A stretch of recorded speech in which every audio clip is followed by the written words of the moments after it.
Monsieur, dames, bonsoir et bienvenue à cette grande édition de la télévision Labari. La situation sécuritaire dans l'espace G5 Sahel reste toujours préoccupante. La dernière attaque terroriste dans cet espace, c'est celle d'Inates au Niger où 71 militaires ont été tués. La dégradation de cette situation et la recrudescence des attaques font susciter des vives réactions dans les pays concernés, notamment au Niger, au Mali et au Burkina Faso.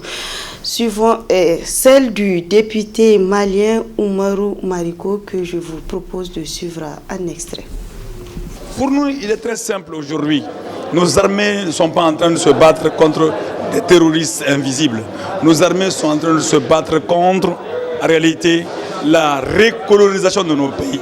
Que les Français se le tiennent pour dit. Aujourd'hui, les questions sécuritaires dans nos différents pays passent par, premièrement, notre représentation à la tête de nos États d'hommes et de femmes valeureux qui font jouer la souveraineté et l'indépendance de nos pays tel que ce qui n'est pas le cas aujourd'hui. La deuxième chose, c'est de renvoyer toutes les troupes étrangères de nos pays et d'asseoir les bases d'un véritable dialogue politique entre les forces politiques et les forces sociales et d'affronter aujourd'hui ce qu'ils appellent le terrorisme. Dès lors qu'on extrait de cette histoire du terrorisme la part de la France, des autorités françaises, il va rester une seule chose, les gestions catastrophiques de nos États sous le label de la démocratie qui n'était pas une par ceux qui nous représentent aujourd'hui. Alors donc, ce point de vue, pour nous, c'est très simple. Il s'agit pour les forces qui ont pris conscience de cela, au Mali, au Niger, au Burkina Faso, au Tchad, de se donner les mains.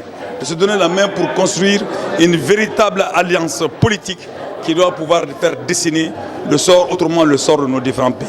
Alors donc nous pensons qu'en fait, ce qui se passe dans nos différents pays aujourd'hui, l'impérialisme français est derrière et avec des agents locaux qui sont représentés par nos différents pays. Ce n'est pas une langue de bois, non, ce n'est pas une langue de bois. Ce qui me désole davantage, c'est que quand Macron a appelé les chefs d'État africains pour leur demander de venir, il s'est fâché. Pourquoi Macron s'est fâché? Macron s'est fâché parce que simplement, au Niger, il y a eu des manifestations contre la politique française, la sécurité française. Il s'est fâché parce qu'au Burkina Faso, il y a eu des explosions populaires contre la politique française. Il s'est fâché parce que nous sommes sortis au Mali pour dénoncer la politique française. Il s'est fâché parce que non seulement nous sommes fâchés, nous sommes sortis pour l'indexer, pour montrer la politique française du bout des doigts comme étant responsable de la situation. Il s'est fâché parce que les agents qui le représentent à la tête de nos États ne nous ont pas suffisamment réprimés pour pouvoir donner un blanc-seing à M. Macron de pouvoir continuer à dominer les pays africains. Ce qui me désole, c'est que les dirigeants des pays africains ne répondent pas automatiquement à Pau. Et le prétexte pour Macron, c'est parce qu'il y a eu des tueries au Niger. Mais depuis quand M. Macron est sensible à la mort des soldats africains? Nous ne l'avons jamais vu faire un déplacement dans un pays africain où il y a eu autant de morts, plus de morts que les 13 soldats français. Cela dénote simplement qu'il n'a aucune sympathie pour nous, il n'a aucune émotion pour nous, il ne peut pas avoir de l'émotion pour les soldats africains morts au Niger, au Burkina et au Mali. Il ne peut pas avoir de compassion parce que c'est eux qui sont responsables de cette situation. Il faut qu'ils aient le courage de le dire à leur peuple. Député Oumar Mariko, que vous retrouverez à la fin du journal en partie magazine. Suite aux attaques perpétrées par les forces obscures contre nos FDS le 10 décembre dernier à Inates, les anciens combattants des différents corps des forces de défense et de sécurité ont rendu public ce matin une déclaration. Dans celle-ci, ils demandent une union sacrée autour des FDS et leur dotation en matériel adéquat. La déclaration est lue par le capitaine à la retraite Karimou Hima. Nous, anciens militaires, anciens gendarmes, anciens combattants, avons appris avec consternation et dégoût la mort de plusieurs soldats en poste à Inates suite à une attaque perpétrée par des terroristes assoiffés de sang pour qui la vie humaine importe peu. Les procédés et méthodes utilisés par ces derniers pour mener leurs actions procèdent d'une manœuvre de professionnels. Ce ne sont pas des amateurs. Il convient donc de les prendre au sérieux et de les combattre comme des combattants rompus à la technique de guerre des temps modernes. C'est pourquoi nous demandons à toutes les autorités en charge de la sécurité et la défense nationale du territoire et la défense du territoire national à prendre les dispositions nécessaires pour renforcer les moyens existants par des moyens adaptés afin de permettre à nos vaillants soldats d'être dans les conditions essentielles pour faire leur travail. Des anciens militaires que nous sommes, profitons de cette occasion pour réitérer notre soutien à toutes les forces de défense et de sécurité et les exhorte à plus de vigilance pour déjouer toute menace. Nous saluons la bravoure, la détermination et le courage des hommes qui sont tombés, armes à la main, en défendant le pays et les populations locales. Que le Tout-Puissant les accueille dans son paradis éternel. Nous exprimons notre compassion aux familles des disparus, au gouvernement et à toutes les forces de défense et de sécurité, tout en souhaitant un prompt rétablissement aux blessés. Nous saluons également l'élan de patriotisme du peuple nigérien qui, spontanément, a initié des prières collectives dans les mortiers de quartier avant même la recommandation du gouvernement. C'est ensemble que nous pouvons vaincre nos ennemis. C'est seulement ensemble que nous pouvons tout faire pour réussir et gagner. Les partis membres de la majorité présidentielle étaient en conclave ce matin au siège du PNDS Taraya à l'effet de se pencher sur la situation sécuritaire du pays. À l'issue de cette rencontre, une déclaration a été rendue publique. Le résumé avec Adam Soumana et Halidou Bouraima. C'est par une fatia dite pour le repos des âmes des vaillants soldats nigériens tombés le 10 décembre dernier à Inates que débute cette rencontre entre militants des partis de la mouvance présidentielle. Une rencontre qui vise à se pencher sur la situation sécuritaire du pays après le douloureux événement d'Inates ayant endeuillé le Niger tout entier. Occasion pour le ministre en charge des questions sécuritaires d'éclairer l'assistance et au-delà l'opinion publique sur le déroulé de ce tragique événement. La soute-munition n'a pas été ciblée. La citerne n'a pas été détruite. Le centre de communication a été en effet affecté. Et donc, vraiment, il y a eu une bataille rude contre un ennemi qui est venu en très grand nombre. Et l'ennemi qui vient attaquer des positions comme ça, lorsqu'il est nombreux, comme c'était le cas, et que ce sont des jeunes qui sont totalement hors d'eux parce qu'ils sont drogués, ils sont sous l'effet des psychotropes, des produits psychotropes.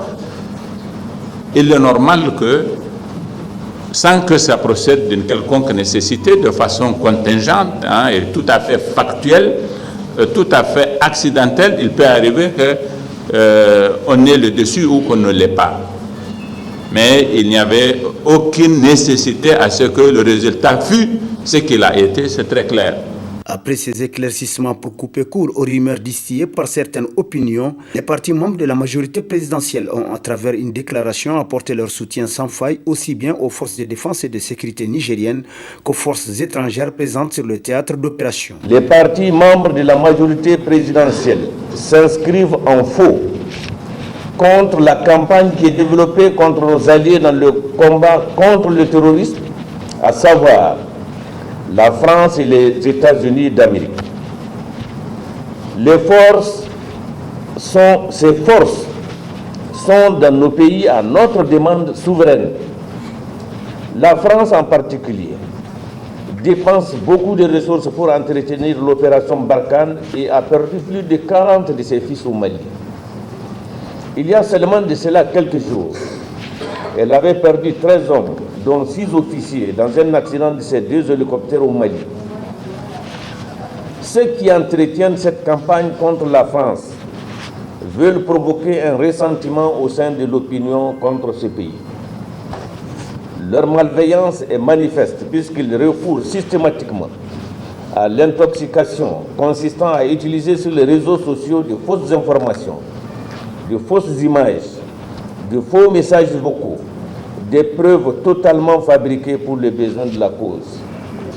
Leur campagne implacable, hystérique et hallucinante se base sur une théorie du complot ridicule, voulant que ce soit la France qui arme les terroristes pour qu'ils tuent ses soldats et détruisent ses hélicoptères.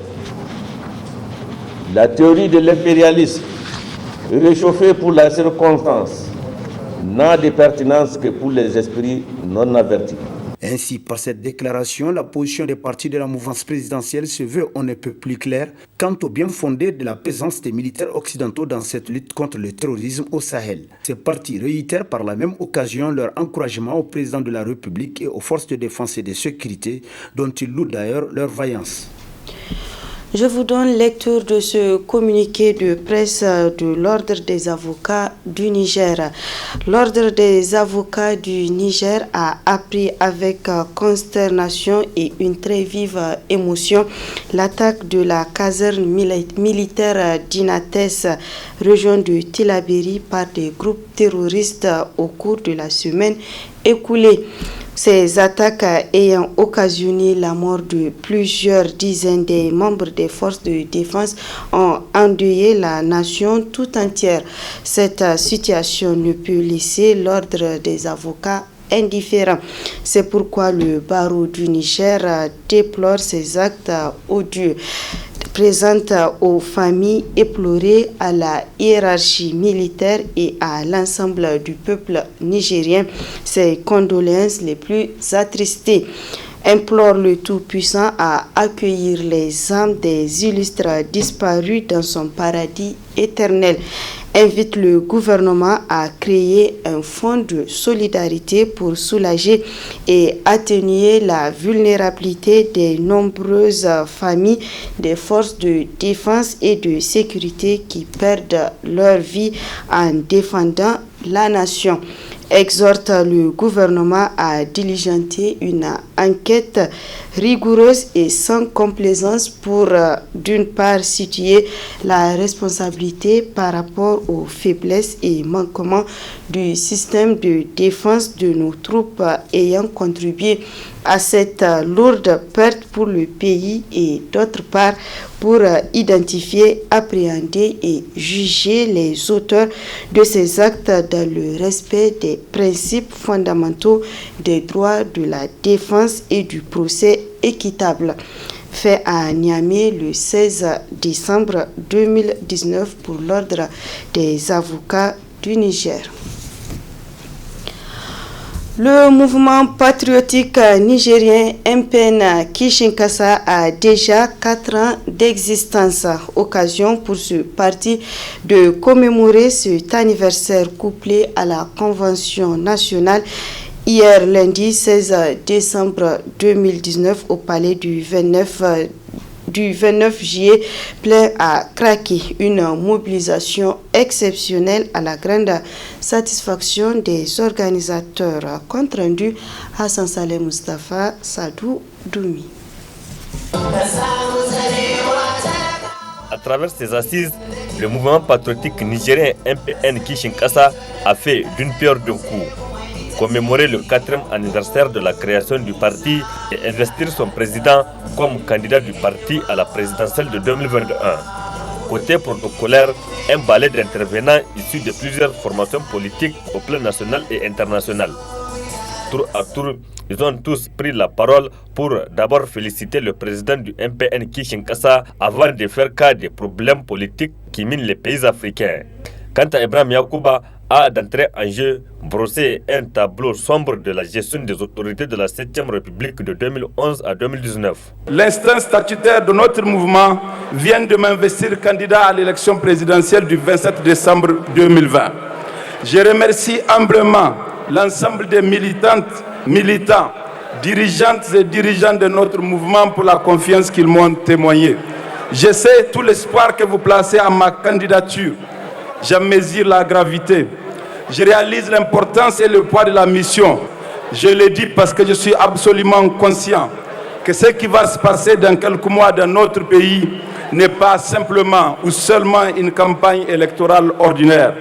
Je le dis parce qu'il s'agit d'un tournant qui nous condamne à l'emporter démocratiquement pour mettre fin à un système qui, au bout de 10 ans, a montré toutes ses limites et a réduit les Nigériens à l'état de survie.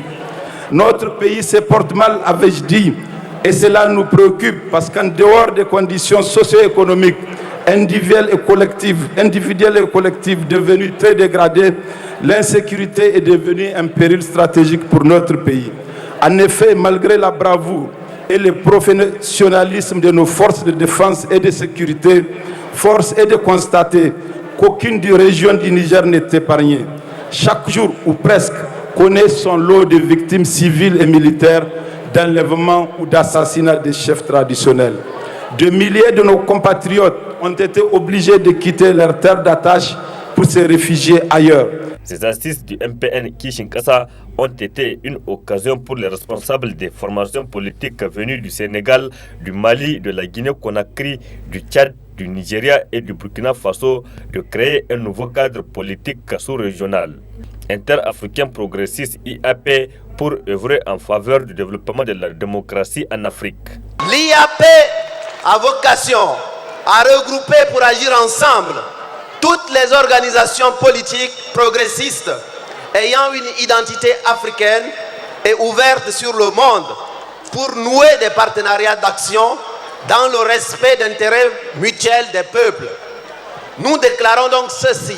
Nous sommes citoyens africains animés par le sens de l'engagement pour transformer la vie de nos populations. Nous défendons maintenant et défendrons en toutes circonstances l'option préférentielle de dignité des peuples africains et souveraineté des nations africaines dans le respect d'autres peuples de la communauté humaine. Nous sommes républicains, démocrates, panafricanistes déterminés à faire du leadership serviteur la colonne vertébrale de notre engagement et dû rendre compte au peuple la boussole de notre action publique. Côté ambiance aussi, plusieurs artistes nationaux et internationaux se sont succédés sur le podium pour galvaniser les militants et les militantes avec des titres dédiés au parti. L'on note une grande mobilisation des formations politiques de l'opposition, de la majorité et des non-affiliés qui ont fait le déplacement pour marquer leur solidarité au MPN Kishinkasa.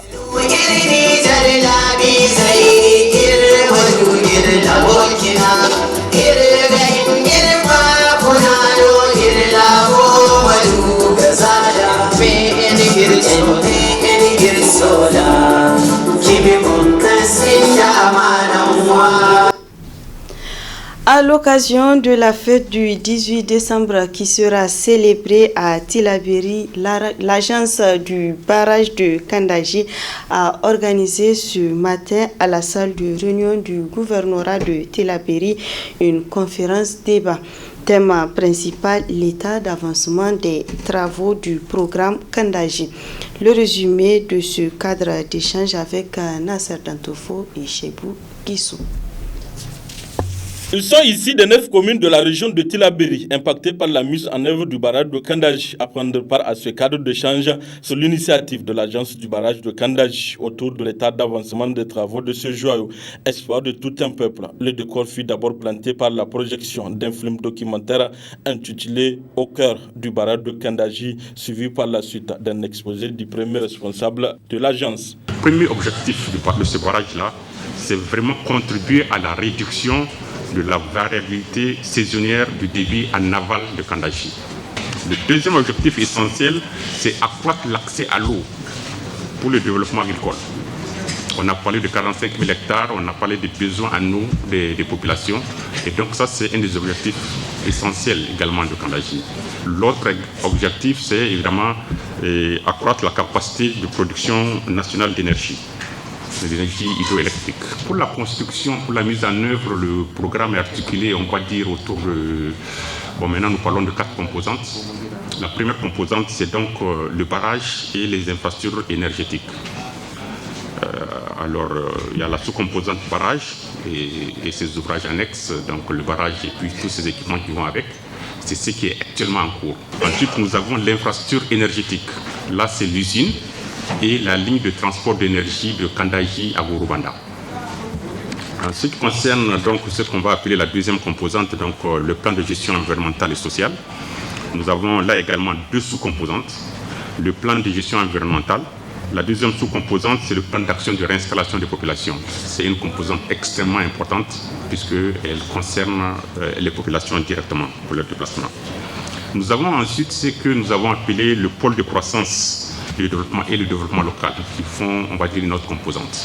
Le gouverneur de la région de Tillabéri a tenu à faire une genèse complète sur l'objectif de ce grand projet phare des autorités de la 7e République. La présente rencontre qui nous réunit témoigne le souci constant des autorités de la 7e République, au premier rang desquelles son Excellence El Hadji Mahamadou Issoufou, qui a toujours fait de l'amélioration de la condition de vie des populations une de ses priorités. Le barrage de Kandaji est un rêve qui s'est réalisé. Un rêve qui s'est réalisé, certes, mais qui va beaucoup améliorer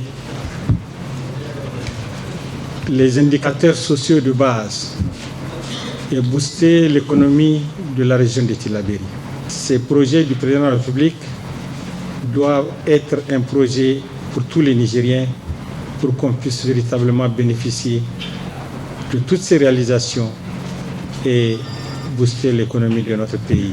Ainsi, l'occasion a été saisie par ces riverains du fleuve à travers questions-réponses pour apprendre et comprendre les enjeux qui gravitent autour du programme Kandaji et ses multiples composantes et leur impact sur la dynamique économique et sociale du pays.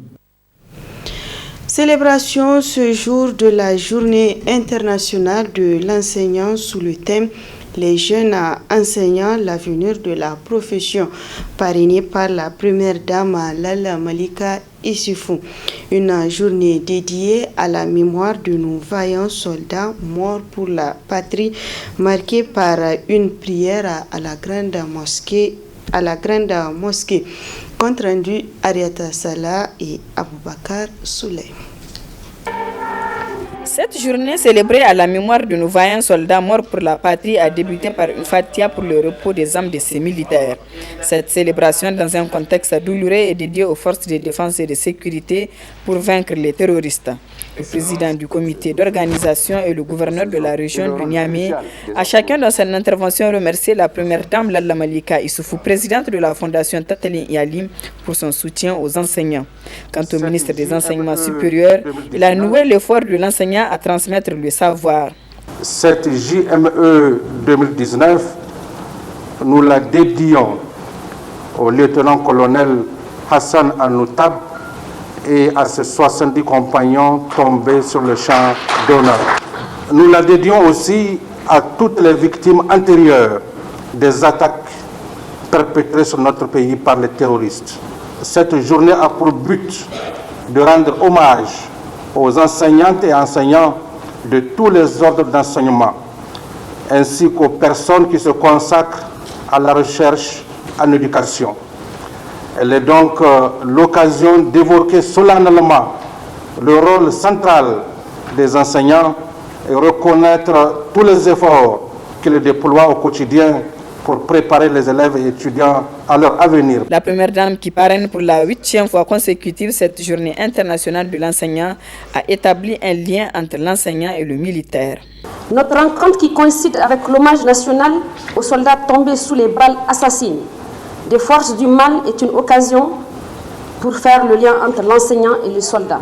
Les métiers de l'enseignement et des armes requièrent de la discipline et de la rigueur. Discipline et rigueur pour défendre et assurer la sécurité de la patrie dans le cas du soldat. Il s'agit de forger une nation par la sécurité. Discipline et rigueur pour assurer, inculquer le savoir dans le cas de l'enseignant. Il s'agit là de forger une nation par le savoir. Être enseignant, être soldat est un sacerdoce.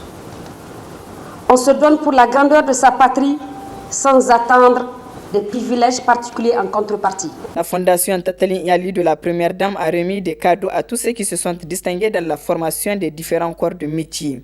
Ces récipiendaires ont reçu des motos, des parcelles et des ordinateurs, une manière pour la Première Dame de soutenir le mérite et la qualité de l'enseignant. Après cette cérémonie, la Première Dame s'est rendue à la Grande Mosquée où une prière est organisée pour le repos des âmes de tous les militaires tombés sur les champs de bataille et implorer Dieu pour vaincre les terroristes. L'objectif de cette prière, c'est vraiment de communier entre enseignants et leurs élèves avec les différents ministres, les 15 ministres engagés dans cette journée de l'enseignant, avec la Fondation Tataline Yali et de Dr Lala Malika Issoufou, la marraine de notre journée de l'enseignant. Et vous avez vu cette communion de cœur et d'esprit, parce que nous avons dédié cette journée à nos FDS. À nos FDS pour venir prier pour le repos des âmes de tous nos disparus, mais en même temps de prier pour la quiétude, pour la paix, et pour que des choses comme ça ne se répètent plus dans notre pays. Les élèves et les enseignants ont massivement assisté à cette prière pour soutenir les forces de défense et de sécurité. Comme annoncé, place à présent à la partie magazine consacrée à l'entretien que nous a accordé le député malien Oumar Mariko sur la situation sécuritaire. Il revient aussi sur la politique de la France en Afrique et au Sahel en particulier. Très bonne réception. La situation sécuritaire est pareille dans les trois pays, le Mali, le Burkina et le Niger. Ce qui était traumatisant pour nos peuples et qui était davantage traumatisant pour nous autres qui avons vu beaucoup plus longtemps, car en 2011, nous avons été de ceux-là qui avons mobilisé tout le peuple malien contre l'intervention de M. Sarkozy et de l'OTAN en Libye. Nous l'avons dit qu'ils ont menti sur Kadhafi, comme ils ont menti sur Saddam Hussein, comme ils ont menti par chaque fois sur Ceausescu pour pouvoir détruire les États-nations. Le Mali, le Niger, le Burkina Faso, l'Algérie, la Libye étaient dans leur point de mire. Pour nous, il est très simple aujourd'hui. Nos armées ne sont pas en train de se battre contre des terroristes invisibles. Nos armées sont en train de se battre contre, en réalité, la recolonisation de nos pays. Que les Français se le tiennent pour dit.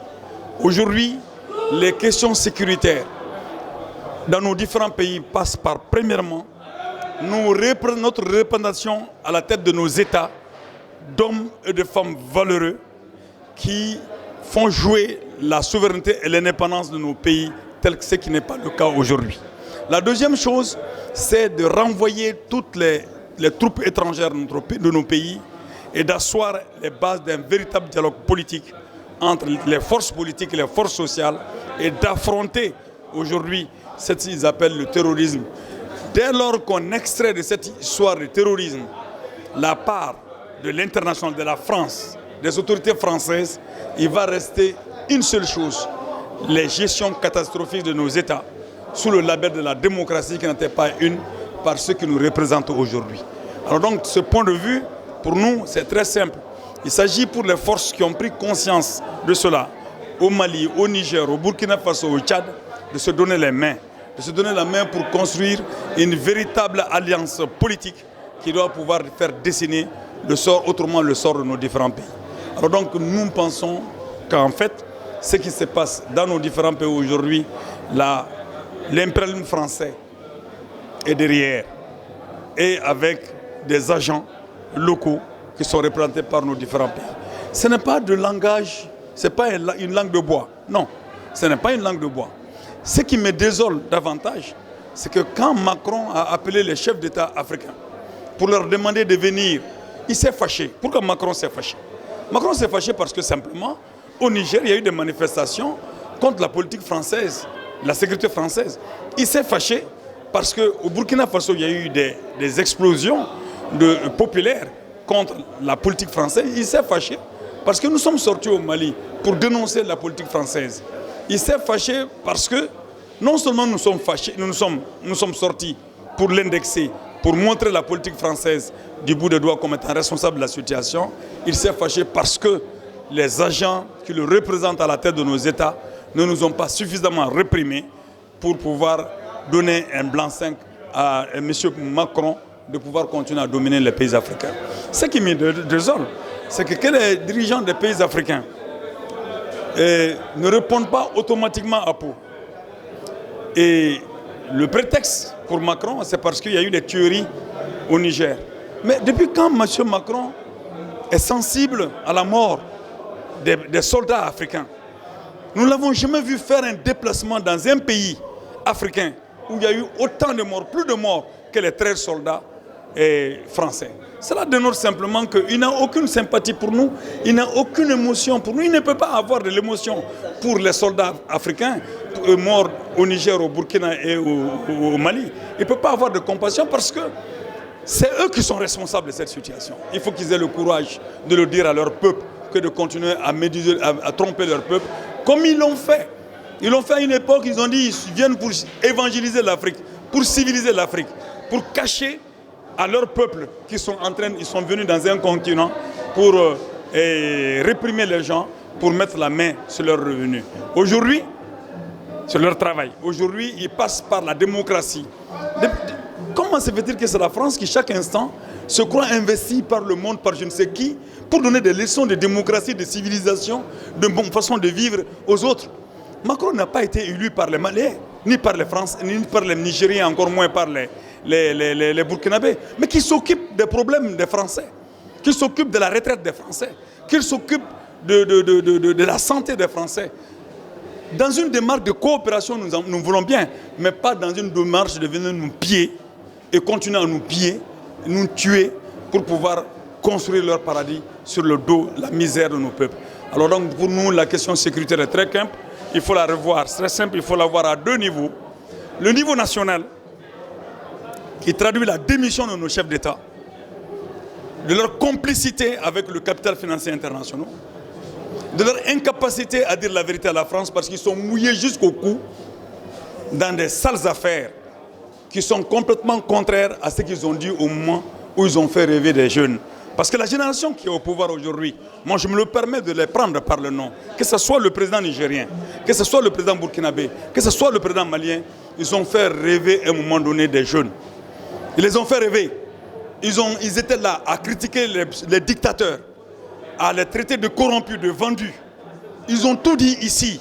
Mais est-ce qu'ils peuvent aujourd'hui se regarder dans la glace pour essayer d'évaluer le travail qu'ils sont en train de faire? Ils sont plus corrompus aujourd'hui que ceux qu'ils ont taxés de dictateurs. Et c'est cela la question. Et le peuple africain ne doit pas se tromper. Oui, le combat contre nos gouvernants vendus, corrompus, responsables de nos misères, mais aussi oui, allier ce combat avec le combat anti-impérialiste de libération de nos différents pays. De la manœuvre de récolonisation que la France nous impose.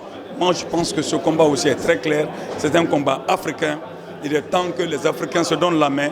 La véritable unité africaine va se jouer dans l'appréciation de cette situation et dans le cheminement ensemble pour faire ce combat. Il y a une véritable prise de conscience aujourd'hui. Notre prière, c'est que cela dure. Notre prière est que cela soit constant. Notre prière est que cela soit déterminé. Il y a une prise de conscience aujourd'hui. Et aujourd'hui, on peut dire qu'il y a de la substance dans cette prise de conscience. C'est cette prise de conscience qui va nous sauver. Et cette prise de conscience qui pose le problème de nous-mêmes à résoudre nos problèmes, je pense que ça va être la solution et ça va donner la voie pour nos peuples à pouvoir s'en sortir. J'avais dit à des amis qui étaient un peu dans l'illusion, qui disent que oui, avec ces soulèvements populaires actuellement par-ci, par-là, ils vont écouter enfin leur peuple et prendre des décisions différentes. Je dis, ces gens savent bien que leur peuple ne les ont pas élus.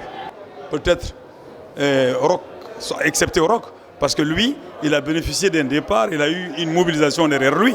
Mais qu'il gage de ne pas trahir son peuple et il est sur la voie de la trahison du peuple burkinabé. Je le dis aux grands frères. Ils ne peuvent absolument rien dire de plus que de suivre M. Macron comme mouton de Panurge. Donc en réalité, moi je n'étais pas surpris, mais d'autres Africains, d'autres Maliens sont davantage surpris et je leur dis merci. Parce que là, en allant dans le sens que personnellement j'avais dit, ils vont augmenter encore le nombre de révoltés, le nombre de frustrés et le nombre de gens qui vont davantage prendre conscience pour sonner le glas d'un système dont ils sont les représentants aujourd'hui. Qu'est-ce qui maintient le statut de Kidal? Qui? C'est la France qui maintient le statut de Kidal. C'est la France qui a empêché les Maliens de pouvoir dialoguer. En 2012, Kidal était là, certes. L'armée malienne n'était pas là, certes. L'administration malienne n'était pas là, certes. Mais l'écart quittait Kidal pour aller à Bamako. Et il y avait des velléités de discussion entre ceux qui ont pris les armes à Kidal, qui le justifiaient par rapport à la mauvaise gouvernance, et ceux qui étaient à Bamako. Un dialogue avait commencé. Et ce dialogue qui avait commencé allait mettre définitivement au rencard le mouvement par lequel la France est rentrée pour prendre Kidal, à savoir le MNLA, et qui était porteur donc, et qui est porteur de la vision politique de la France. Et en même temps, cette intervention française a servi à pouvoir replacer au pouvoir la vieille classe pourrie qui se cherchait au lendemain du coup d'État du 22 mars 2012. Donc la France est venue pour rétablir au pouvoir, différents pouvoirs, la vieille classe qui a toujours fait son affaire de 92 à aujourd'hui, et le MNLA qui était porteur de son mouvement et de ses revendications politiques par les armes. Voilà la triste réalité du Mali. Aujourd'hui, quand le président nigérien dit que le statut de Kidal doit être revu, le président nigérien doit revoir plutôt son comportement vis-à-vis de la France et doit dire à M. Macron de revoir son comportement. Au lieu d'encourager une dynamique de dialogue entre les différentes populations du Mali, de Kidal à Kaï, alors on essaie d'aller vers une révision constitutionnelle qui va encore aggraver la situation, parce que cette révision constitutionnelle porte en elle les germes du démantèlement du Mali. Et je pense que l'Algérie ne doit pas laisser faire. Je pense que le Niger ne doit pas laisser faire.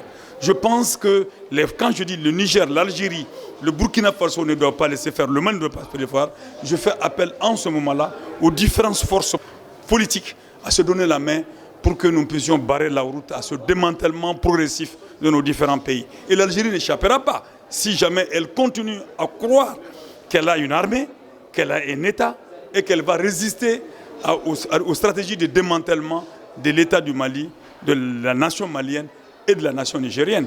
Donc aujourd'hui, encore plus que jamais, le panafricanisme anti-impérialiste doit être de service. Mais les présidents de G7, moi je ne sais même pas ce qu'il faut leur dire, parce qu'ils ont déjà répondu autrement à l'appel de Macron. Parce qu'ils ont dit, quand ils disent que nous sommes la 5e colonne, quand ils disent que nous sommes les suppôts du djihadisme. Ça, c'est ce qu'Ibrahim Boubacar Keïta a dit. Nous sommes les suppôts du djihadisme. Mais ce n'est pas plus que ce que Macron a dit. C'est donc, ils vont s'occuper de nous, ils vont s'occuper de leur peuple. Mais nous trouverons sur leur chemin. Parce qu'aucun d'entre eux ne peut se faire tributaire du combat multipartisme plus que nos différents peuples. Moi, j'ai beaucoup de respect pour le peuple nigérien. J'ai beaucoup de respect pour sa capacité à se remettre rapidement en marche et de servir à ceux qui pensent pouvoir les tromper pour tout le temps, à leur servir la leçon qu'ils doivent avoir. C'est pareil pour tous les peuples burkinabés, maliens et ailleurs, et tchadiens. Alors donc, franchement, je n'entends plus rien des chefs d'État de la sous-région ouest africaine, de G5 Sahel. Ils ont choisi de vendre leur pays et de vivre, je ne sais pas comment, de vivre décemment pour eux-mêmes et leur famille. Et c'est ce qui est regrettable pour les gens qui se sont attaqués des années durant à nos nationalistes et présidents, les taxant de dictateurs. Ils ont taxé Sékou Touré de dictateur, ils ont traité Modibo Keïta de dictateur, ils ont taxé Sékou Touré de dictateur. Voilà, ils font moins que eux.